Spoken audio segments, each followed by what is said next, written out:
यह कहानी है केरल के उस मालाबार की, जहां मुसलमानों द्वारा हिंदुओं पर किए गए नरसंहार को वामपंथी और कांग्रेसी इतिहासकारों ने गरीब किसानों द्वारा ब्रिटिश प्रशासन और अमीर जमींदारों के विरुद्ध विद्रोह में बदल दिया। लेकिन असली इतिहास तो उन हजारों हिंदुओं और महिलाओं के खून और चीखों से लिखा है, जो नेताओं की तुष्टीकरण की राजनीति भेंट चढ़ गए। वर्ष 1921 भारत में तुर्की के इस्लामी खलीफा के लिए कांग्रेस के समर्थन से मुसलमानों द्वारा चलाया जा रहा खिलाफत आंदोलन अपने चरम पर था। मुसलमान दुनिया भर के इस्लामिक सत्ता अर्थात खिलाफत स्थापित करने के सपने को साकार करने के लिए पूरी तरह तत्पर थे। जहां एक ओर खिलाफत सभाओं में काफिरों को खत्म करने के लिए जिहाद के नारे लग रहे थे, वहीं दूसरी ओर मोहनदास गांधी के नेतृत्व में कांग्रेस हिंदुओं से हिंदू मुस्लिम एकता के नारे लगवा रही थी। इतना ही नहीं, मोहनदास गांधी और कांग्रेस हिंदुओं को इस्लामिक खिलाफत आंदोलन के लिए धन देने तक के लिए कह रहे थे। मुसलमानों का मजहबी उन्माद पूरे उफान पर था।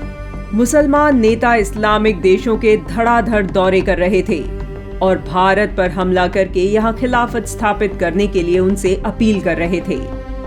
जब स्वामी श्रद्धानंद जैसे हिंदू नेताओं ने खिलाफत सभाओं में काफिरों के विरुद्ध जिहाद के नारों की बात उठाई, तो गांधी जी ने कहा कि मुसलमान तो ब्रिटिश नौकरशाही के खिलाफ हैं।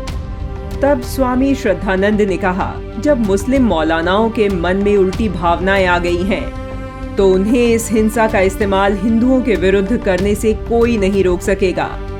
स्वामी श्रद्धानंद की बात जल्द ही सत्य सिद्ध होती नजर आई।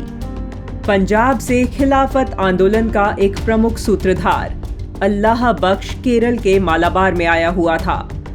उसकी यात्रा में हिंदू मुसलमान एकता प्रदर्शन के लिए उसकी गाड़ी घोड़ों की जगह हिंदुओं से खिंचवाई गई और अल्लाह अकबर के नारे लगाए गए। मक्का से पढ़ाई करके आने वाले कट्टर और जिहादी मानसिकता वाले और उसके साथी काफी पहले से मालाबार में इस्लामिक राज्य स्थापित करने की तैयारी कर रहे थे। इसके लिए उन्होंने प्रथम विश्व युद्ध में अंग्रेजों की ओर से लड़े हुए और प्रशिक्षित पूर्व मुसलमान सैनिकों और युवाओं की खिलाफत आर्मी बनाई गई, जिसमें हथियार से लैस 60,000 जवान थे। 22 अगस्त वर्ष 1921 को जामा मस्जिद मालाबार को इस्लामिक खिलाफत का क्षेत्र घोषित करके अली मुस्लियार को वहां का इस्लामिक राजा घोषित कर दिया गया। पूरे क्षेत्र को इस्लामिक शरिया क्षेत्र घोषित कर दिया गया। इमारतों पर इस्लामी झंडे लगा दिए गए। अब इस शरिया क्षेत्र में बारी आई हिंदुओं की। हिंदुओं को इस्लाम और मृत्यु में से एक विकल्प चुनने को कहा गया। मुसलमानों द्वारा हिंदुओं पर भयानक अत्याचार शुरू हो गए। हजारों की संख्या में हिंदुओं का जबरन धर्म परिवर्तन करवाकर मुसलमान बना दिया गया।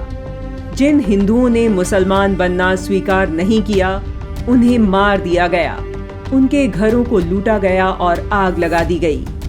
हिंदुओं के क्षत विक्षत शवों से मालाबार के कुएं और सड़कें भरे पड़े थे। महिलाओं के शरीर के टुकड़े टुकड़े करके सड़कों और जंगलों में फेंक दिए गए। सर्वेंट्स ऑफ इंडिया सोसाइटी की इंक्वायरी कमेटी की रिपोर्ट के अनुसार इस भयंकर नरसंहार में 1,500 हिंदुओं की हत्या, 20,000 का बलात् इस्लामीकरण और लगभग 3 करोड़ की प्रॉपर्टी की लूट हुई। हिंदू महिलाओं के साथ दुष्कर्म की कोई सीमा नहीं। आधिकारिक ब्रिटिश रिकॉर्ड के अनुसार मुसलमानों ने 10,000 हिंदुओं की हत्या की। यह खबर सिंध, बलूचिस्तान और लाहौर में आर्य समाज तक पहुंची। जब आर्य समाज के शीर्ष नेता महात्मा हंसराज ने यह खबर सुनी, तो वे पूरी रात सो नहीं पाए।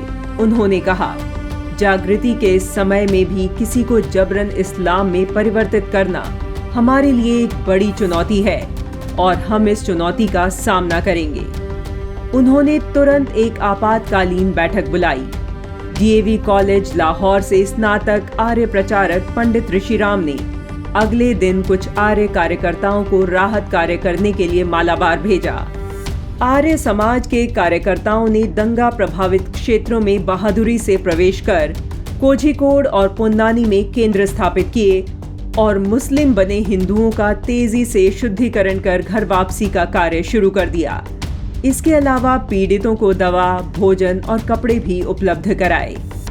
केरल में यह एक ऐतिहासिक घटना थी जब हजारों धर्मांतरित लोगों को शुद्धिकरण के माध्यम से वापस हिंदू बनाया गया। भारत की संस्कृति पर आधारित शिक्षा प्रणाली स्थापित करने और वैदिक ज्ञान के संरक्षण के लिए स्वामी दयानंद सरस्वती ने अपना संपूर्ण जीवन आहूत कर दिया। स्वामी दयानंद 19वीं सदी के नवजागरण के सूर्य कहे जाते हैं। भारत की वैदिक परंपरा को पुनर्स्थापित करने हेतु वर्ष 1875 में उन्होंने मुंबई में आर्य समाज की स्थापना की थी। उन्होंने वेदों को समस्त ज्ञान एवं धर्म के मूल स्रोत और प्रमाण ग्रंथ के रूप में स्थापित किया। दयानंद जी ने अनेक प्रचलित मिथ्या धारणाओं को तोड़ा और अनुचित पुरातन परंपराओं का खंडन भी किया। ब्रिटिश काल में स्वदेशी शिक्षा के लिए उनके शिष्यों ने दयानंद एंग्लो विद्यालय, डीएवी स्कूल और गुरुकुलों को स्थापित कर राष्ट्रीय आंदोलन में महत्वपूर्ण योगदान दिया था। पराधीन भारत में स्वदेशी, स्वराज और स्वभाषा के माध्यम से स्वत्व की मशाल जलाने वाले महर्षि दयानंद सरस्वती को कोटि कोटि नमन है।